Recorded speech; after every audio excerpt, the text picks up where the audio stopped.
What is going on, ladies and gentlemen? Jose here at the First Round By podcast, accompanied by my boy, per usual, Mr. Sauce. Sup, guys? Welcome to episode 19. And on this episode, it's a very, very, very special episode. And you want to know why it's a very special episode? I'll tell you why. It's because we are actually talking about college football. This episode is all about college football because of the fact that it has just been an insane week for college football. I actually was completely glued to the TV screen for the most part on Saturday. Because it was on Saturday. On Saturday because of not only Bedlam, but what followed after Bedlam, but even before Bedlam, crazy games. I know I always say crazy, but man, it was insane.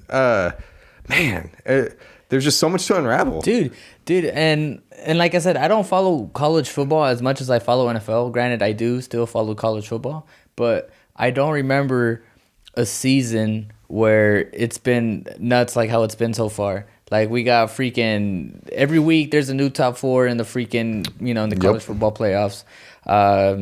Freaking coaches leaving, players transferring. You got, surprise teams that are hanging in there.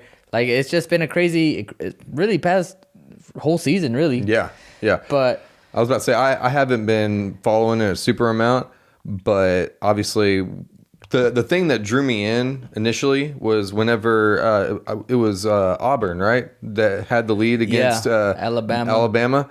Yeah, I was actually watching it with you, and that shit was just nuts. But you can literally never count Alabama out. Yep, as long as you got Nick Saban coaching you, I mean, they're never out of the race. And how many overtimes did that go to? I think it was 3 or 4. And then Alabama still ended up pulling it out. I will say that I would, because I normally, if I don't have a horse in the race, I usually root for the underdog. Yeah. And so I was rooting for Auburn because it was going to shake everything up. Dude, but major. But they couldn't quite pull it out. I was already like picturing like what teams were going to go in because I was so sure that freaking Alabama was going to lose. Yep. I was so sure of it. I was like, this is going to shake up the freaking Final Four so much. Like, I was like, holy shit. Man, and of course they still end up pulling it out.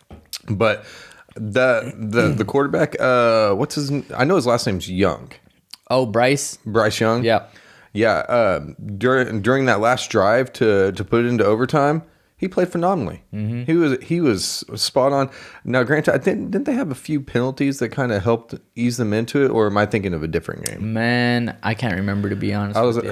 Was it because there was a game? I can't remember what game it was. It could be this game that we're talking about, but a lot of people, they were saying that there should have been like a pass interference call in the end zone. I don't remember if it was. That was the Bedlam game. The Bedlam game? Was that that my game? gosh! I saw so many. I watched so many different football games this past weekend. I forgot what was what. Man, and that's what's so crazy about it too. That's what's so insane is just that every single game was pretty much a good game to watch. Like, it was must see TV. Yep. But yeah. So going toward that Bedlam game.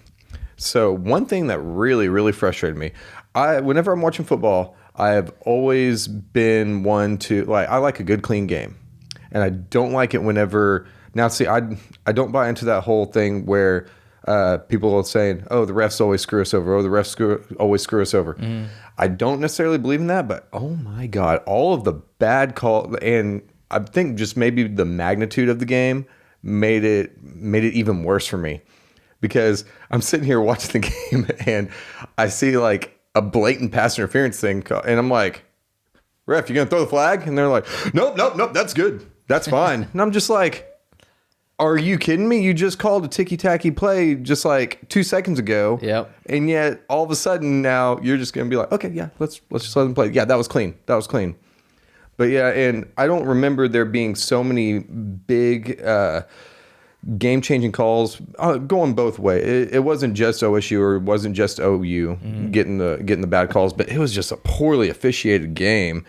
There was a couple of points in that game where like unsportsmanlike conduct wasn't called whenever it probably should have been called, because I believe it was an OU player got pushed after the after the whistle by an OSU player. And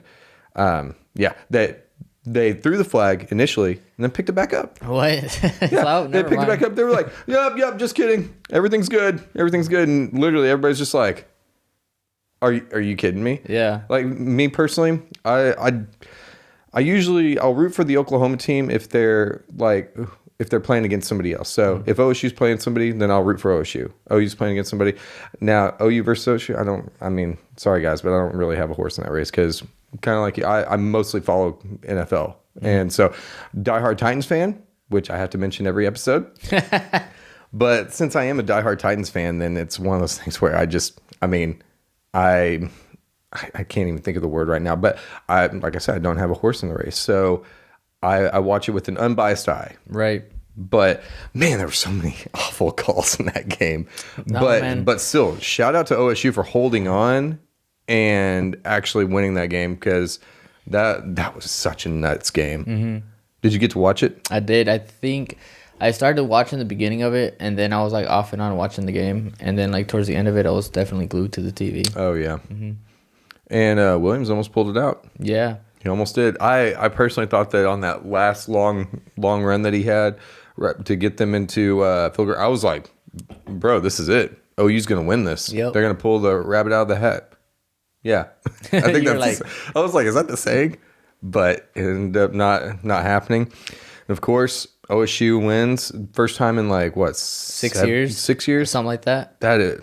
Well, hats off to you guys. Yeah, I think Mike Gundy, like his overall record against OU was like something crazy. It was like 2 and I can't remember the exact amount, but it was like he's only won 2 and lost maybe like 12 or something. Wow. It was like an insane like an insane number. You know, This is his third win, but like you said, hats off to OSU, man. They played a hell of a game. Well, little brother finally beat big brother. Yeah, and because apparently OSU has and had or whatever one of the top defenses in the college nation. So and OU came in and they lit them up, and they did their thing. They almost came out and won the game, but even before that game, OSU already had a ticket to the Big 12 championship game. Right. So win or lose, they would have went to that game. But since they won, now they have a chance of possibly making it into the college football playoffs. Wow. So. I think they're number 5 currently. They just released the rankings earlier today, and I think I saw them at number 5. So if they do beat Baylor this coming up weekend, and freaking Alabama and Georgia play, so if regardless of let me ask you this: if Alabama beats Georgia, does Georgia still deserve to be in the top 4? Because they're undefeated right now. Their defense is playing lights out. I don't know like what their stats are. Man, but would you put them call. in the top 4 if Georgia loses? If Georgia loses, well, I think I still would. Just because then that would be. You said they're undefeated, so that'd be just one loss, and we all know that Bama has a loss. Well, it's kind of tough too, because like I feel like they're slanted toward Bama though. I feel like they're slanted to the stronger SEC teams. Yes, like Georgia versus Bama. But yeah, I feel like they love Bama, and I feel like they're also trying to give always the edge to freaking Ohio State. The college football playoff committee loves Ohio State, and that's been going on for a while too. Though. But I'm excited, man. I think if Georgia loses, I think they should. I'm like off and on teetering about it. On like, it. Yeah, they're either number 4 or they get bounced out to maybe number 5.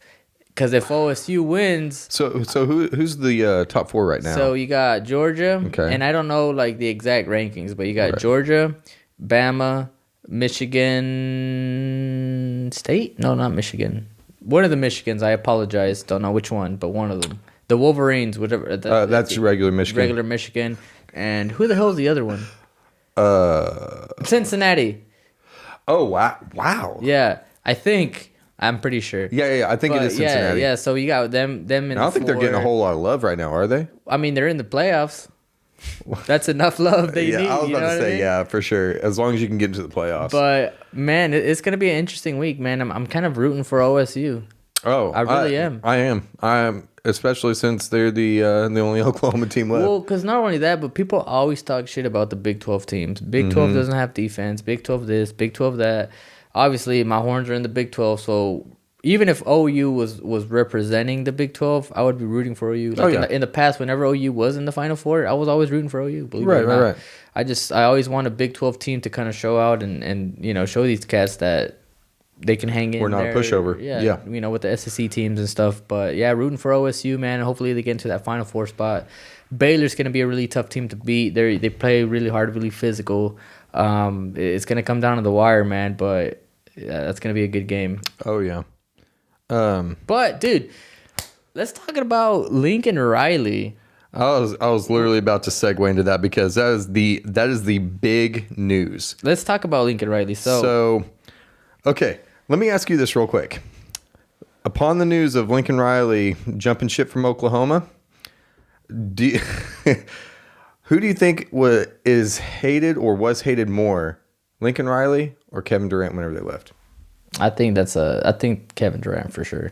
You still think Kevin Durant? Oh yeah, because if you think about it, and I'm not trying to talk basketball here. This isn't a basketball podcast, but right. But I'm saying it's a very similar situation. The way that Kevin Durant left, dude.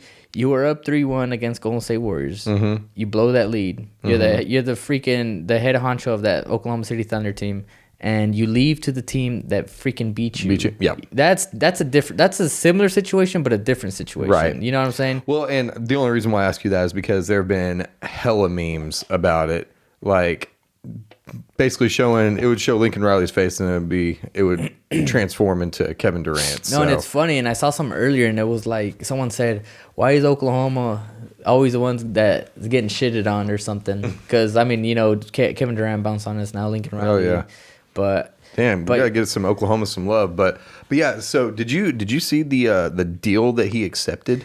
I don't know if was it accurate. I don't know the accuracy of it, but. Okay, so this isn't completely confirmed, but it says it's the Lincoln Riley USC contract details. $110 million is the contract. USC is buying both of his homes in Norman for $500,000 over asking. So I guess it's a $1 million bonus. Mm-hmm. Getting him a $6 million home in LA. And then unlimited use of the private jet 24/7 for his family.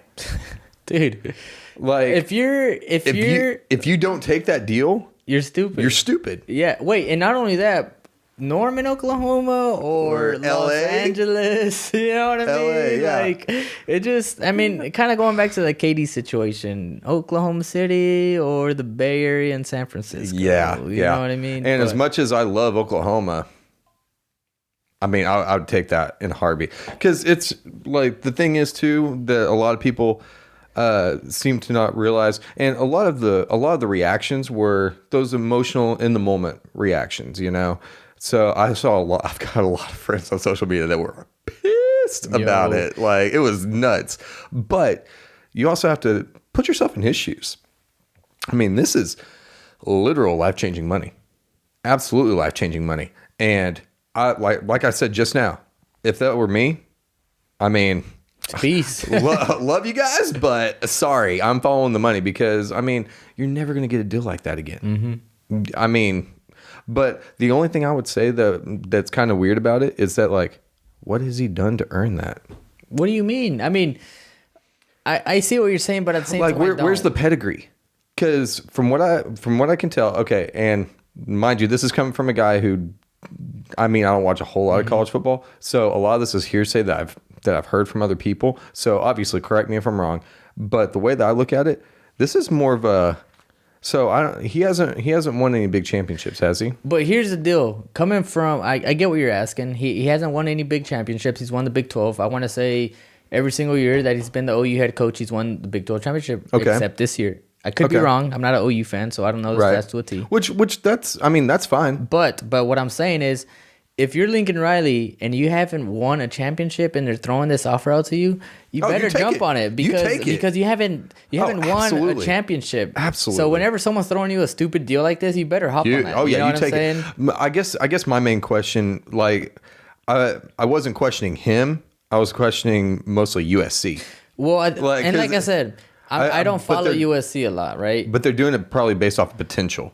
Yes, But I mean, Lincoln Riley, man, he's done a hell of a job with the OU football, man. And considering Bob Stoops kind of just up, not Lincoln Riley style. Bob Stoops just kind of up and left one season. He was like, all right, I'm done. And Lincoln Riley was the next in line. So that team could have gone to shit. Like look at Texas. Yeah, exactly. No. Here. But that team could have easily gone to shit. But freaking Lincoln Riley did a good job at keeping that ship afloat. And, the continuity. And freaking leading them to a Big 12 championship year after year after year. Yeah, it's not a freaking championship, but he still he was still able to keep that OU team relevant, absolutely. especially in the Big 12. Right. And there is something to be said about being able to keep, because we've seen before in the past with other teams where they switch head coaches and everything, and they might have had a stacked squad, but all of a sudden that stacked squad turns to shit whenever you don't have the right leadership. So, I mean, I'm not questioning his leadership or anything, but I guess my whole thing is just that, like, that's a lot of money. That's a big deal. And that, I guess, to me, that's like a Nick Saban type deal. Well, to be honest with you, besides Nick Saban, I feel like Lincoln Riley, and this is my personal opinion, I feel like he was and is the next big thing in college football. Okay, I can definitely see that. You know what I'm saying? But that's just a quick assumption. Like for me, USC was willing to roll the dice on that risk, which in reality it could be worth the risk. You know what I'm saying? Absolutely. So, and you always got to take risks. I don't know, man. I'm really happy for Lincoln Riley, and I really do feel salty for the OU fans, but as a Texas fan, like Sauceman, I gotta mention in every episode, I am loving it. For one, I hope OU is ass this coming up year. No, I'm serious. Because the amount of shit that I see OU fans talking about Texas, it's ungodly. 100%. It's ungodly. So I'm loving the fact that OU is finally crumbling right before us. So they lose their head coach, right? And then they also lose a ton of top recruits coming in class of 2022, 2023. They lost, I can't remember his name, but he was a top recruit, I believe, out of California. He was like one of the top-ranked quarterbacks coming in.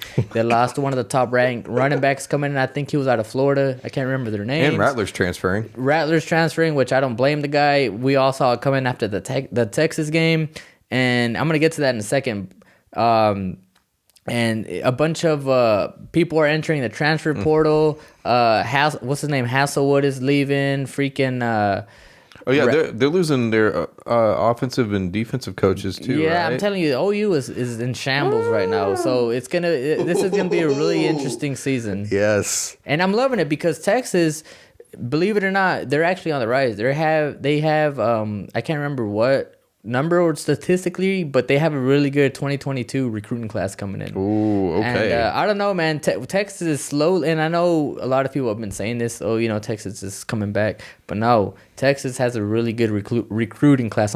Coming in, and they're moving upward. Oh, moving downward. I don't know. I hope we finally start to do something. But man, I'm excited for college football next year. Oh, and then while we're on topic, freaking the Notre Dame head coach, I think his name is Chip Kelly. He accepted the position for LSU. Yep. And he's the winningest coach in Notre Dame history. So there's been a lot of news going on in the NCAA. And I think his name is Evan Turner. He played for the TCU Horned Frogs. He entered the transfer portal, and he's like one of the best running backs out there right now. It's just Zach Evans. It's madness. His name. I'm sorry. It is absolutely madness. But dude, college football it's lit right now. You got to be following it right now. And I think that wasn't LSU kind of pushing for Lincoln Riley originally too. Yeah, because I think they asked Lincoln Riley after they lost to OU.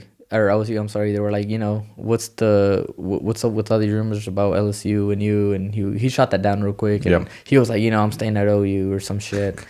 I saw somebody say something similar. They were like, anytime somebody says that they're committed to something, they're not committed to it. Especially, coach speak, basically. But yeah, dude, that is absolutely nuts. But what about the other big thing too? The interim coach for OU. Oh, that's right. Bobby Stoops. No, you know what's crazy? So I was on Facebook, and as soon as the news broke that freaking Riley was leaving. Oh, yeah, you said you called it, called it. I was like, Bob Stoops is coming back for his spot. Granted, as of now, he's only coming back for the bowl game. It's not confirmed or it's not said that he's staying as a permanent coach, but I did say that Bob Stoops was coming back and he's gonna coach the bowl game. Well, you're a goddamn prophet. I know. give me my credit. Your crown. My crown. Crown him, King But, Josie. I mean, it only makes sense. You Yeah. know what I'm saying? Happy for Bob Stoops, man. He's an OU legend. Yeah, and one thing that I will say, real quick, is that I think it would be so poetic too. By the way, say Bob Stoops comes in, say he gains that luster for the game that he used to have. Maybe he's missed coaching and stuff. So say he comes back full time for OU, and he starts bringing in some people again, like getting some of these good recruits, and then at some point, he faces the Lincoln Riley-led USC Trojans. They're Trojans, right? Yeah. Trojans. How epic and crazy would that be? Yeah, that would be a hell of a game. Man. Absolutely We were talking nuts. about this before we hopped on here. Yeah. That'd probably be one of the most anticipated games in college football. It would be on par with don't you think Brady versus Belichick? Oh, yeah, for sure. Dude, that would be absolutely nuts. But anyway, Josie, I'm sure you've noticed as well. Yeah. Do you have anything? I know this has been such a nutty episode, but and it's kind of crazy because this was probably one of my more favorite episodes too. We were getting psyched talking about doing this episode which is kind of weird because we're mostly NFL guys. Yeah. But yeah, but you have to talk about this. Yeah, man, it's been a crazy season, and I'm excited for our next podcast. We're probably gonna do a continuation of the college football, and it's getting interesting, man. As well as the NFL. Absolutely, NFL's in like week 12 or some shit, or something like that. So it's getting really interesting as well. And my Pats are looking strong, 6 games in a row. We'll talk about that in another episode, but everything football wise is starting to take shape, take form, and I'm excited to watch some playoff football. That's right. And we are excited to bring you guys some extremely interesting and fun episodes. So you won't want to miss it out. Wow, I butchered that. You won't want to miss out. So with that being said, Josie, of course, any closing statements for our lovely viewers? Yes. Ooh. Any Texas fans out there, my guys, our time is coming. Our time is coming. It's been a long decade or so, man, and our time is coming. We got recruits coming in. Hopefully, Coach Sark has some stability and freaking coaches up his players right. But I got faith in this guy. Granted, I've said that about the past 2 coaches too. But I'm feeling strong about this. Feeling strong. And speaking of that, I would not be surprised if you see Spencer Rattler in a burnt orange uniform next year. Oh, man. I'm not saying I want to see it because I dogged on him all damn year. But hey, check this out. You throw Spencer Rattler in a new program, new system, new coach. He might have a new fire. His rival, he might have some more motivation. He might, put him under a different coach or whatever. He might be a different player. So honestly, I've been kind of rooting for them to bring in Rattler. That would be awesome. I really have. Like I serious because I don't know. I'm excited, man. And once hopeful for Heisman, bring him in. Ooh, worst case scenario, he just rides the bench again and Yep. go back to the transfer portal, my guy. But no, man, Spencer Rattler to Texas, maybe we'll see. Ooh, well, and if that happens, And you they play technically have heard OU it here first. And they play OU every year, so that'd be a great game. homecoming. You know what I mean? Yeah. So Absolutely. just throwing it out there. And with that being said, you guys are not going to want to miss any of these upcoming episodes. And hell, you don't want to miss any of the episodes that we had before. Honestly, it's kind of fun to go back and watch some of them because then you can see how bad some of our takes are, mostly mine, because I sometimes suck at these takes. But regardless, if you would like to, you can check it out, firstroundbuy.com, like I said, and I'm sure Josie will echo my sentiments. You don't want to miss the upcoming episodes. Correct. Things are going to get fire, absolutely fire. But with that being said, firstroundbuy.com, head to it, listen to us, stream us, all that good stuff. Check us out on YouTube, all the other platforms. With that being said, we'll catch you guys in the next one. Thanks so much for watching. Peace.